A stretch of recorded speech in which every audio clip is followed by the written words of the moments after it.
అందరికీ నమస్తే అండి. లోకేష్ గారు ఒక మంచి పని చేశారండి. ఖచ్చితంగా అప్రిషియేట్ చేయాల్సిన పని. చాలా తెలివైన పని చేశారు. అంటే ఆయనకు పార్టీ మీటింగు లక్షలాది మంది కార్యకర్తలు, కూటమి కార్యకర్తలు ఎదురుగా ఉంటూ భారీ బహిరంగ సభ కావాలా? లేదా నేపాల్లో చిక్కుకున్న తెలుగు ప్రజలను, రాష్ట్ర ప్రజలను సురక్షితంగా ఇక్కడికి చేర్చడం, ఇక్కడికి తీసుకురావడం కావాలా అంటే నిజానికి బహిరంగ సభలో పాల్గొంటే సాయంత్రానికో రాత్రికో మళ్ళీ వచ్చేయచ్చు. వచ్చేసిన తర్వాత ఆర్టీజీఎస్లో కూర్చొని రివ్యూ చేయొచ్చు. లేదా తనే ఆ మీటింగ్కి తన యాజ్ పర్ షెడ్యూల్ ఆ మీటింగ్కి వెళ్ళిపోయి ఒక ట్వీట్ చేసేయచ్చు. ఇదిగో ఇలా నేపాల్లో చిక్కుకున్న ఆంధ్రప్రదేశ్ ప్రజలను సురక్షితంగా తీసుకొస్తున్నాము, దానికి సంబంధించి ప్రభుత్వం అన్ని రకాల చర్యలు తీసుకుంటోంది, నాజీ బాధ్యత అని ఒక ట్వీట్ చేసేయచ్చు. ట్వీట్ చేస్తే చాలు, మీడియాలో అంతా కూడా డప్పు కొడతారు. అండ్ సోషల్ మీడియాలో కూడా అంతా అంటే జనం తెలుస్తుంది. ప్లస్ అక్కడ ఉన్న వాళ్ళకు కూడా సందేశం వెళ్తుంది, సంకేతాలు వెళ్తాయి, వాళ్ళకు భరోసా దక్కుద్ది లోకేష్ గారు స్పందించారు అని. కానీ లోకేష్ గారు కేవలం ట్వీట్తో వదిలిపెట్టలే, తను ఫిజికల్గా ఉంటేనే పని అవుతుంది అని నమ్మారు. సో అందుకే అనంతపురం వెళ్ళాల్సిన ఆయన, లక్షలాది మందితో బహిరంగ సభ నిర్వహించాల్సిన ఆయన పవన్ కళ్యాణ్ గారితో, చంద్రబాబు గారితో, మాధవ్ గారితో పాటు వేదిక మీద మాట్లాడాల్సిన లోకేష్ గారు ఎదురుగా లక్షలాది మంది జనం కాదని, ఆ వేదిక కాదని, మీటింగ్ కాదని ఇమీడియట్గా నేపాల్ విషయం తెలిసిన వెంటనే ఆయన ఆర్టీజీఎస్కి వెళ్ళిపోయారు. ఆర్టీజీఎస్ ఆఫీస్కి వెళ్ళి అక్కడ అసలు ఎంతమంది ఉన్నారు, ఆంధ్రప్రదేశ్ నుంచి నేపాల్ ఎంతమంది వెళ్ళారు, వాళ్ళు తిరిగి రావడానికి ఇబ్బందులు ఏమిటి, వాళ్ళందరూ ఎక్కడెక్కడ ఉన్నారు, వాళ్ళ ప్రస్తుత పరిస్థితి ఏమిటి, ఇవన్నీ కూడా ఎంక్వైరీ చేశారు. తన టీం ద్వారా అండ్ అధికారుల ద్వారా వెరిఫై చేసుకొని తెచ్చుకున్నారు. సో దాని తర్వాత వారితో కొంతమందితో వీడియో కాల్ మాట్లాడారు.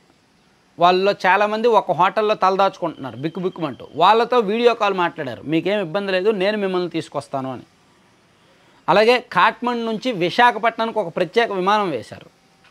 ఏపీ భవన్ అధికారి ఆర్జా శ్రీకాంత్, రాష్ట్రానికి చెందిన సీనియర్ అధికారులు కార్తికేయ మిశ్రా, ముఖేష్ కుమార్ మీనా, కోనా శశిధర్, అజయ్ జైన్, హిమాంశు శుక్లా, జయలక్ష్మితో లోకేష్ గారు సమీక్షించి ప్రాథమిక సమాచారం ప్రకారం సుమారు 240 మంది తెలుగువారు నేపాల్లో చిక్కుకున్నట్టు మంత్రి గారికి తెలిసింది. గోశాలలో 90 మంది, పశుపతి నగరంలో 55 మంది, బఫాల్లో 27 మంది, సిమిల్ కోట్లో 12 మంది, ఇతర ప్రాంతాల్లో కొంతమంది ఉన్నట్లు వాళ్ళు చెప్పారనమాట. కాట్మండు నుంచి విశాఖపట్నానికి ప్రత్యేక విమానం ఏర్పాటు చేసి వాళ్ళని రాష్ట్రానికి రప్పించాలని నారా లోకేష్ గారు అధికారులకు ఆదేశించారు. అంటే ఇక్కడ వాళ్ళు కష్టంలో ఉన్నారు అని తెలిసిన వెంటనే తను కార్యక్రమాలు, ఇంపార్టెంట్ కార్యక్రమం అది, సూపర్ సిక్స్ అనేది చాలా పెద్ద కార్యక్రమం, లక్షలాది మంది కార్యకర్తలు వచ్చే కార్యక్రమం. కానీ ఆయన దానికి వెళ్ళలేదు, వదిలేసి ఆర్టీజీఎస్ ఆఫీస్లో కూర్చున్నారు. బాధితులతో వీడియో కాల్లో మాట్లాడారు, వాళ్ళకు భరోసా కల్పించడానికి. సో అందుకే వీడియో కాల్లో మహిళలు సూర్యప్రభ, రోజారాణి అక్కడ పరిస్థితులను మంత్రి గారికి వివరించారు. ముక్తినాథ్ దర్శనానికి వెళ్ళి చిక్కుకున్నామని సూర్యప్రభ తెలిపారు. హోటల్ గది నుంచి బయటకు రావద్దని ప్రతి 2 గంటలకు ఓసారి అధికారులు సంప్రదింపులు చేస్తారని లోకేష్ వారికి సూచించారు. మంగళగిరి చెందిన మాచర్ల హేమసుందరరావు, దామర నాగలక్ష్మితో మంత్రి మాట్లాడారు. మంగళవారం తాము ప్రయాణిస్తున్న బస్సుపై ఆందోళనకారులు దాడి చేశారని బాధితులు తెలిపారు. ప్రస్తుతం పశుపతి ఫ్రంట్ హోటల్లో తమతో పాటు 40 మంది తెలుగువారు ఉన్నట్టు మంగళగిరి వాసులు లోకేష్కు వివరించారు. కాట్మండు ఎయిర్పోర్టుకు కిలోమీటర్ దూరంలో తమ హోటల్ ఉందన్నారు. ఆందోళన చెందవద్దని, క్షేమంగా రాష్ట్రానికి తీసుకొస్తామని మంత్రి లోకేష్ వారికి భరోసా ఇచ్చారనమాట.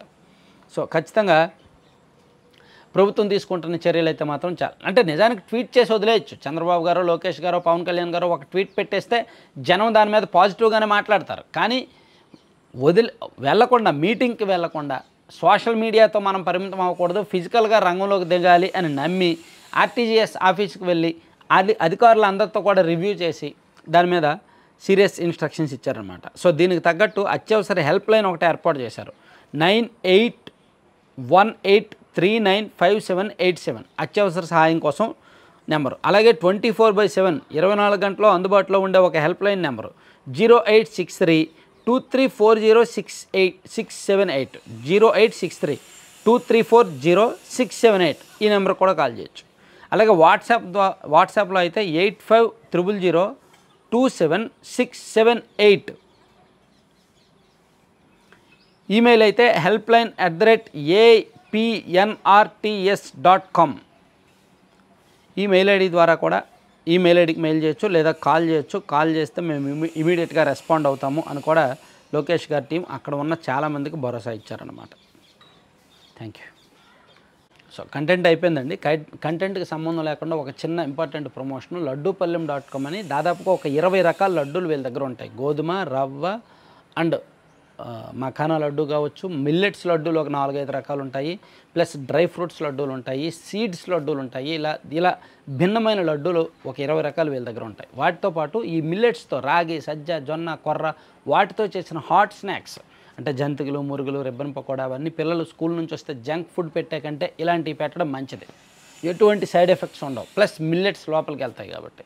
వీటితో పాటు పెద్దలకి ఏబీసీ పౌడరు, ప్రోటీన్ పౌడరు అంటే యాపిల్, బీట్రూట్, క్యారెట్ ఈ 3 కాంబినేషన్లో వచ్చే పౌడరు, అలాగే ప్రోటీన్ పౌడర్ అంటే బాదం, జీడిపప్పు కాంబినేషన్లో వచ్చే పౌడరు, ఇలా మల్టిపుల్ పౌడర్స్ కూడా ఇక్కడ అమ్ముతారనమాట. ఇలా మీకు ఏం కావాలన్నా సరే ఆన్లైన్లో లడ్డూపల్లెం.com అనే వెబ్సైట్ విజిట్ చేసి మీకు ఏం కావాలో బుక్ చేసుకోవచ్చు. లేదా 9997839994 ఆ నెంబర్కి కాల్ చేసి మీకు ఏం కావాలో బుక్ చేసుకోవచ్చు.